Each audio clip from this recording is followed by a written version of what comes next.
Когда говорят жить на пассивном доходе, обычно дяди в пиджаках, все такие красивые, с экранов телевизора нам говорят, что нужно заработать миллион, чтобы жить с его доходов. Я не миллионер и не из богатой семьи, и я села и посчитала, сколько действительно нужно, чтобы вот жить более-менее ни в чем себе не отказывать. Какие реальные цифры, а не какие-то там выдуманные, и откуда они исходят. Если вы, как и я, устали работать в найме, крутиться постоянно в этом колесе и хотите выйти на какой-то или пассивный доход, или вдохновиться моими идеями, то это видео для нас. Я покажу на своем реальном примере, сколько нужно и откуда берутся эти цифры. Меня зовут Оксана, это мой личный финансовый дневник. Здесь я показываю свой реальный план, мой опыт, мои успехи, провалы, без успешного успеха, без магии за 5 минут. Все, что вы увидите здесь, будет на основе только математики и моего реального пути. Добро пожаловать! В комментариях к первому видео вы спрашивали про мой опыт переезда. Я буду об этом потихоньку рассказывать, потому что без этого контекста, конечно же, невозможно говорить о чем-то реальном. Все постепенно. Начнем с простого. Я задала себе вопрос, сколько мне нужно денег на спокойную жизнь, не в роскоши, не в бедности, а так, чтобы мне хватало на одежду, еду и иногда развлечения. Сначала ответ был прост. Конечно же, столько, сколько я получаю на работе. Ну, плюс-минус сейчас я покрываю свои потребности. Соответственно, это цифра, та, которая мне нужна. Но на самом деле нет. Сейчас я трачу много денег, чтобы выглядеть хорошо, чтобы произвести впечатление на коллег и друзей в окружении, чтобы двигаться по карьерной лестнице. Также много денег уходит на поддержание менталки, чтобы держать себя в тонусе, потому что нужно с какими-то силами подниматься и жить эту жизнь, работать. То есть много денег уходит на хобби, развлечения, встречи с друзьями, алкоголь. Подставьте свое, что вам помогает вставать с кровати. А теперь представим, что всех этих условностей нет. Вам не нужно впечатлять людей брендами или красивой одеждой. Вам не нужно постоянно искать, чем себя подпитать, чтобы встать в следующий день с кровати, или как расслабиться после тяжелого трудового дня. Представьте, что вы в ресурсе. И когда вы это сделаете, вы поймете, что не так уж много денег нужно на поддержание такого состояния. Если вы в ресурсе, то и тратить там на алкоголь, на развлечения и всего это нужно сильно меньше. У каждого эта цифра будет своя. У меня получилось $1000. Но есть оговорки, конечно же, и нюансы. Это с учетом того, что мне не нужно будет платить аренду. Я живу в Польше, на мою корзину продуктов этого будет достаточно.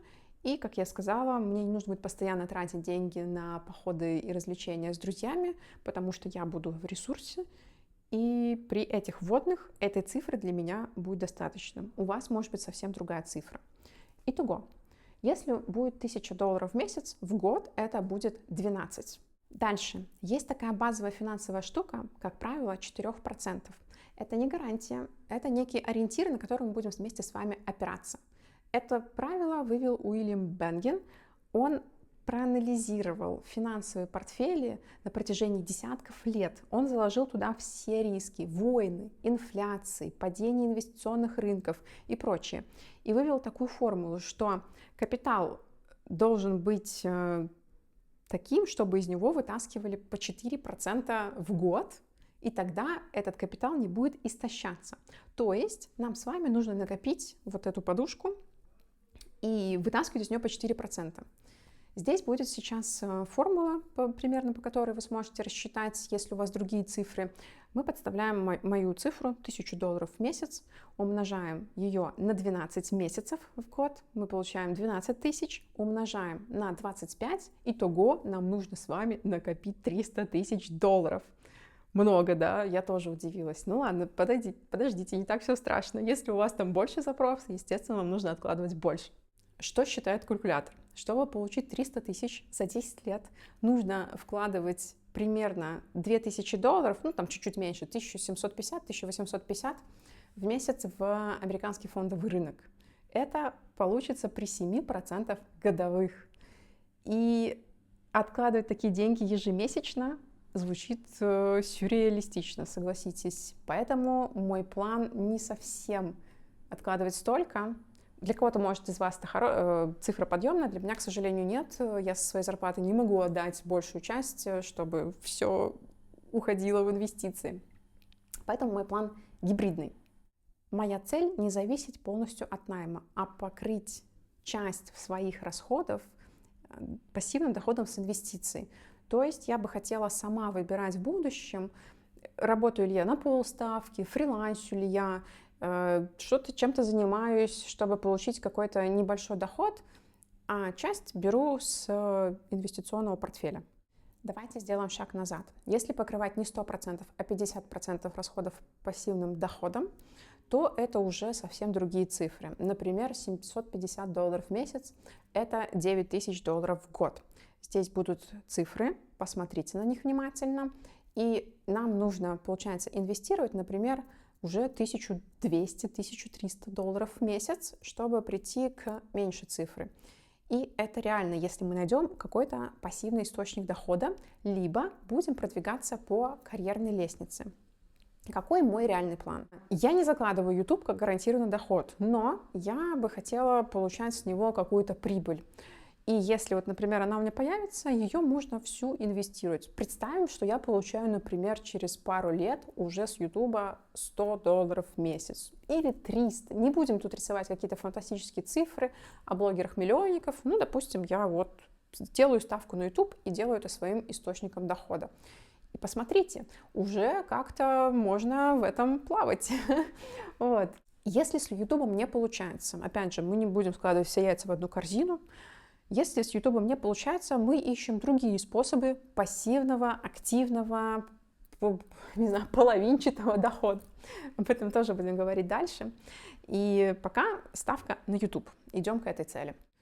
Также у вас может возникнуть абсолютно резонный вопрос. Оксана, почему ты нам тут рассказываешь про инвестиции? Почему бы просто не купить недвижимость под сдачу на эти 300 тысяч? Накопить, купить, сдавать и жить себе с дохода, как делают многие. Мой ответ прост. Это менее выгодно и более затратно с точки зрения поддержания арендной квартиры и решения всех проблем с арендодателями и прочее. Я могу рассказать про это более подробно в другом видео. Напишите в комментариях, если вам интересно, я раскрою эту тему. Но для меня покупка арендной недвижимости сопряжена с рисками. Никогда не угадаешь с квартиросъемщиками. Если нужно будет решать какие-то насущные проблемы или будут какие-то поломки, нужно делать ремонты. Это риски.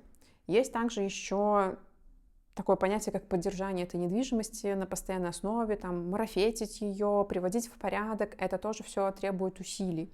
Плюс квартиросъемщики непостоянные. Где гарантия, что квартиросъемщик будет с вами жить 5-10 лет и оставит квартиру в том же виде, в котором она есть? Поэтому для меня инвестиции выглядят как более простой источник пассивного дохода. Недвижимость пассивным доходом не является, потому что это некий актив, который еще нужно поддерживать и подпитывать другими финансами. И доходность по недвижимости чуть-чуть ниже, чем с инвестицией.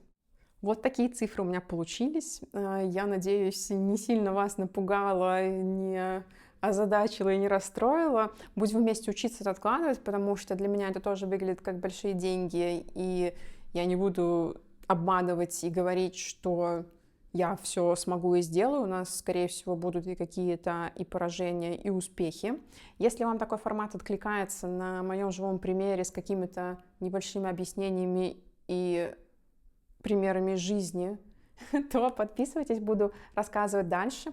Также с 1 января я стартую челлендж откладывать по $5 в день и закидывать это в американский фондовый рынок. И мы посмотрим, получается, в месяц будет $5 умножить на 30 примерно, $150 в месяц, да, какая-то более-менее еще адекватная цифра. Мы посмотрим, как она растет, и будем делать небольшие срезы. Я буду показывать вот прям в реальном формате графички, что там происходит, и вообще, правду ли я говорю, что на инвестициях можно заработать. Мы все это вместе будем смотреть. Поэтому подписывайтесь, дальше будет интересней, и увидимся в новом году. Пока!